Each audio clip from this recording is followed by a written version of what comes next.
Garaagarummaan nuufi uummata ambaa jidduu jirtu guddoon maali seetan wanni akkatti uummata ambaa nu biraa sami kuchiise beekumsaanis qabeenyaanis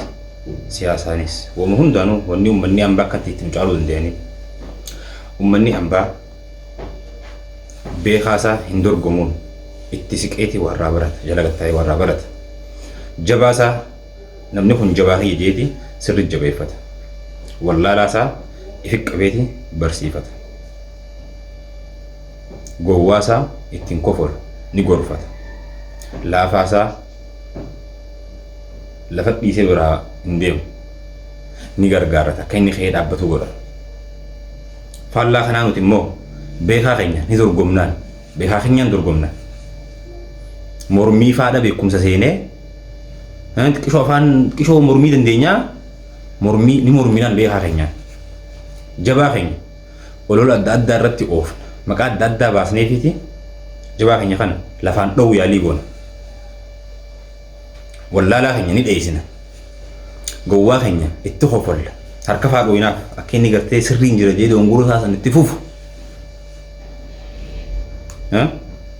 beekaa keenya fi qabnee hin gorsinu maraataa keenya hin hidhannu maraataa keenya firraa ariina alatti haala kana haalli itti salphannee akkanatti addunyaa boodanaaf hanjabaa dhiisi bakka jirtu jabaa ati jabaa yajiini jabeeffadhu sirritti arabni maal jaa seetan leenca keessan hin ajjeesina saree ambaatu isinitti taphata saree ambaatu isin nyaataa jaa ee dhugaadha yoo ati jabaa hin jabeeffanne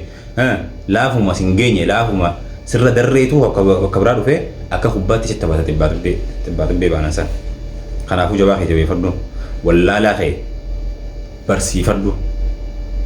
namni kun wallaalaa itti hin dheessin yoo ati itti siixeen barsiifne namni biraa kan dhufee barsiisu hin jiru siif gowwaa kee harkan dheeyiniif ittiin koflin teessee gorfadhu gowwaa kee beekaa kee irraa baradhu jala gattaa'iti mormii dhiisii mormiini gattaa'ii irraa baradhuun siin jaa wantoota hanga kana yoo ni fi kasarreeffannu taate ammaan tan addunyaa dhaqqabuu dandeenya ammaan tan addunyaa wajjin dorgommii keessa seenuu dandeenya yoo immoo akkuma ammatti jiru kanatti itti hafufnu ta'ee bakkuma kalee jirru jirraa bakkuma arra jirru jirraa fuula durallee